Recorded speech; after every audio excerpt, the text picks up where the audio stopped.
Hey everyone, and welcome. Today we're going to pull back the curtain on something that shapes pretty much everything you buy, touch, and use, but it often goes completely unnoticed. We are talking about trade agreements. They're like the invisible wiring that connects our entire global marketplace. I mean, seriously, just think about it for a second. That phone in your hand, or maybe the one sitting on your desk, where did it all come from? The screen was probably made in one country, the little processor chip in another, and the battery from somewhere else entirely. So, how on earth did all those pieces get together so seamlessly? Well, a huge part of the answer is trade agreements. So, what even is a trade agreement? At its very core, it's basically a rule book. It's a formal deal between countries that lays out exactly how they're going to do business with each other. Think of it like the rules of the road for global commerce, making sure everything from tiny little components to massive cargo ships can move smoothly across borders. Now, these agreements aren't a one-size-fits-all kind of deal, not at all. They can be really simple partnerships or these huge globe-spanning pacts. So let's break down the three main types you'll see out there. First up, you've got the most basic building block, a bilateral agreement. The clue is in the name, right? Bi means two. This is a direct partnership between just two countries, and they create a special set of trade rules just for them. Okay, next we scale up to regional agreements. This is where a whole group of countries, usually ones that are neighbors, decide to team up. And by doing that, they create a really powerful economic bloc, which lets goods and services flow way more freely across all their shared borders. And finally, we've got the heavy hitters, multilateral agreements. Multi means many, and these things are massive. We're talking about pacts that involve a ton of countries from all over the planet, all agreeing to play by the same common set of rules. Now, this might all sound a bit abstract, but I guarantee you've heard of these. You've got the ASEAN Free Trade Area, or AFTA, over in Southeast Asia. Then there's the European Union, which is a super deep and complex regional agreement.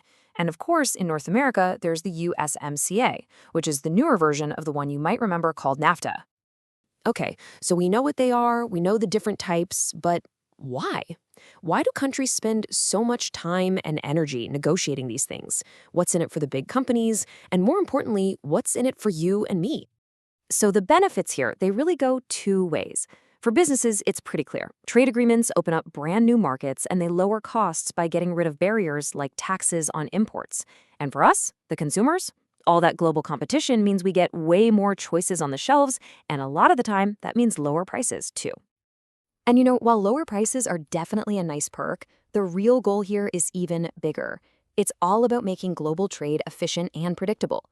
Because when businesses know the rules of the game are stable and not going to change tomorrow, they can invest and plan for the future. And that's what fuels economic growth for everyone. And listen, it's so much more than just getting rid of tariffs. Those are the taxes on imported stuff.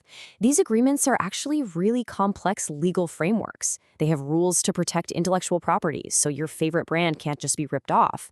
They have rules to ensure fair competition, so some giant company can't just crush the little guys. And they set up official ways to settle disagreements, almost like having a referee for global trade. Theory is one thing, but how does this stuff actually play out in the real world? Let's make it super concrete and look at a specific example from that ASEAN Free Trade Area, or AFTA, we mentioned earlier. So, picture a company in Indonesia that makes furniture. Now, because of the AFTA agreement, when they want to ship that furniture to a neighbor, like Malaysia, they face much lower import taxes, sometimes even zero. And what's the result? Well, their furniture shows up in Malaysian stores at a much, much more competitive price. And the result of that is huge. Suddenly, that Indonesian business isn't just stuck selling in its local market. It can expand all across the region. It becomes part of what economists call a regional value chain. All that really means is that different steps of making a product happen in different countries. So maybe the wood for that furniture comes from Thailand, it's put together in Indonesia, and then it's sold in Malaysia. And that whole process is made smooth and efficient because of the trade agreement. All right, so let's zoom out for a second. What is the big picture here? What's the main thing to take away from all this? It really all boils down to this. Trade agreements are the invisible architecture of our modern world. They are the complicated, hard-won frameworks that allow goods, ideas, and services to flow across borders. And that flow, that's what makes the global economy we all depend on actually possible. So, I'll leave you with a little thought experiment. The next time you grab a coffee that came from Colombia or put on a shirt that was made in Vietnam, just take a second. Think about the invisible agreements, the handshakes, and the incredible global journey that brought that one item all the way to you. Thanks for joining us.